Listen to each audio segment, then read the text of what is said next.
be great, so take a deep breath. Okay, so Layla, my first question for you is, what were you doing before Year Up? How did you hear about the program, and what made you apply? So before Year Up, I had just moved here 8 months ago, or going on 9 maybe, and I was homeschooled, so I had got my GED as soon as I got here, and then I went straight from my GED to a Target job, and in that Target job is when I found a girl who was currently in internship, and she told me, like, I think you'd be really good at Year Up, you should try it out, and then I applied, and I wasn't really too sure, like, what to expect. I wasn't really expecting anything. I just thought, hey, it's a good program, so I should apply. Great. Why do you want to work in tech? I want to work in tech because, like tech, I'm constantly changing, and I feel like you have to be adaptable and willing to want to change, and because tech is so much about change, I think that I would be a really good fit in the industry. What has been your biggest challenge or growth area during L&D, and what have you done to overcome that?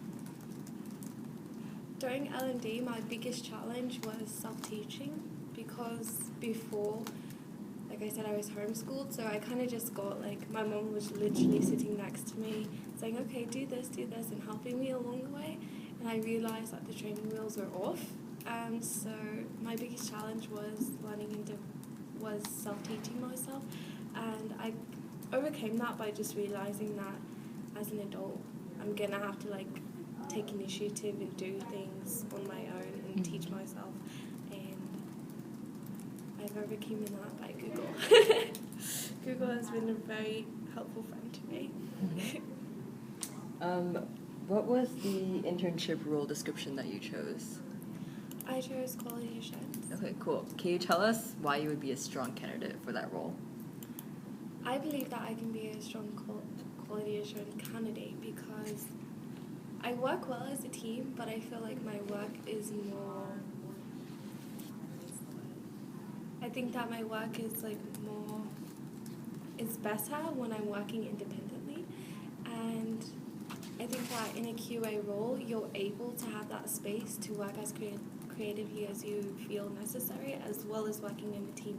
And I like working in a team as well as working independently, so I feel like it's the perfect balance. What hard skills do you have that make you qualified for that role? I think that depending on what the task is, I think that I have really good Excel and Word capabilities. I also believe that I'm very detail-oriented, which will benefit me greatly in that. Can you tell us about a time when you struggled with reliability, and how did you overcome that?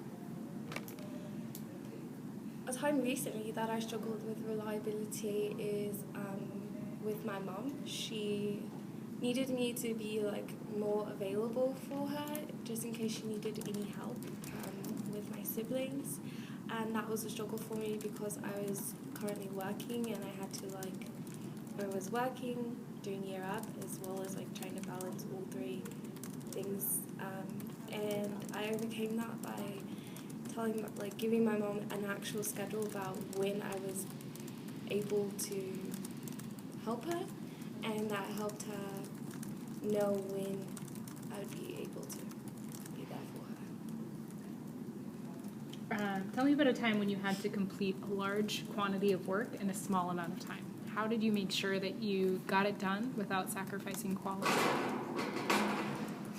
So when I worked at Target, I worked overnights, and in overnights you have a massive amount of stuff to complete because you have to get the store prepared to open in the morning, and so it was like maybe 10 o'clock, and I knew that I had to be out by 1, and there was maybe 10 people there, and we had to...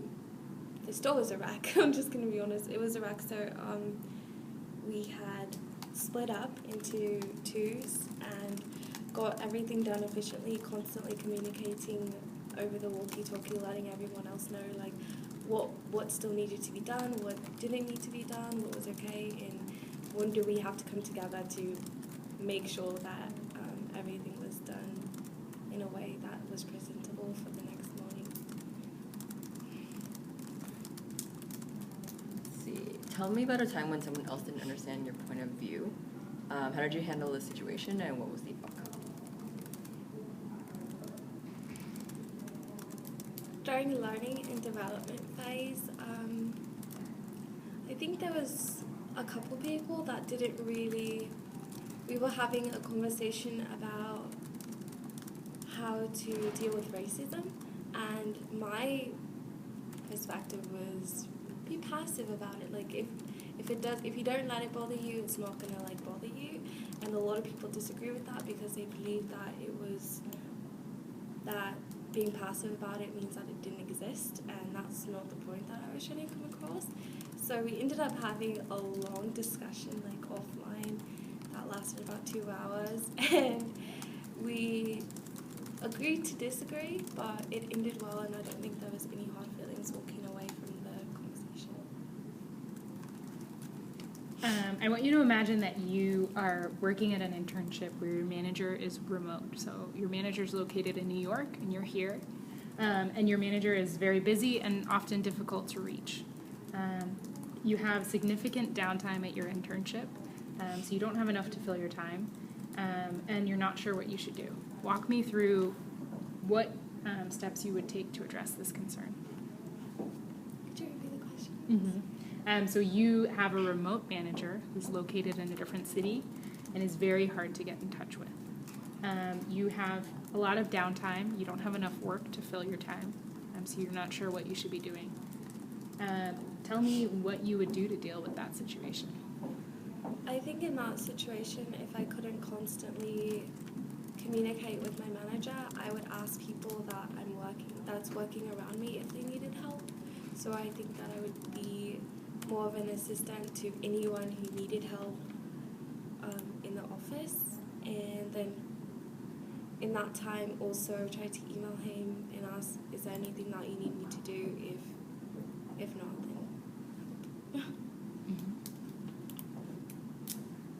What is your career goal immediately after you graduate from Europe, and then what's your career goal 3 to 5 years in the future? immediately after Europe, I think that I really want a job. So my goal right now is to get a job from whatever internship I'm placed at. If not, I wouldn't mind going back to school to pursue a French major. And 3 to 5 years from now, I plan to be a travel writer and maybe working at a company that lets me travel to different locations internationally to speak on their behalf.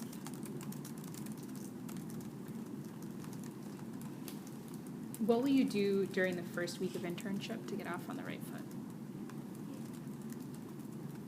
I think that the number one thing that I'll do is try to get as much work done as possible that I know how to do, and in that time also be able to make relationships with my colleagues that will benefit me in the future in a positive way, and try to network and schedule as many lunches as possible. Give me an example of a technically difficult project that you've had to work on, and what your role was and what you did. Sorry, can you repeat it? Yeah. An example of a technically difficult project that you work on and your role. A technical difficult project was during L&D when we had to create an app. That was very difficult because we had very, very, very different ideas around how to make this app. And so we overcame it by basically putting all of our 4 ideas together, and it ended up really well, and so I was proud of the outcome. Can you talk more about your specific role in that? In the Well, in the whole process, I was more, even though I wasn't really the leader, I was more of the person communicating to everyone, like, hey, you should do this, hey, you should do this. And I started Google Docs together so that we can all communicate in a team way. Tell me about a time when you were not getting what you needed from a manager or an instructor. How did you deal with that situation? So a time that I wasn't getting what I needed from an instructor was, well, actually a manager, was when I was working at Target, and my floor manager, she would never give me a set role, and it made it really difficult because I was sort of just floating around, and it made it look like I wasn't really doing any work. And so I talked to her about it, and I let her know that moving forward, I would like her to give me like a set role so that I can do my work efficiently and not look like I'm just lagging off. And she appreciated that I came forth and asked for a more a better work situation. And moving forward, I did get more work and more. I don't really know the word. Like, I was able to know my position, and so it worked out. Let's see. Have you ever had an experience where you failed the first time, but then you succeeded later? And what was the difference between those attempts?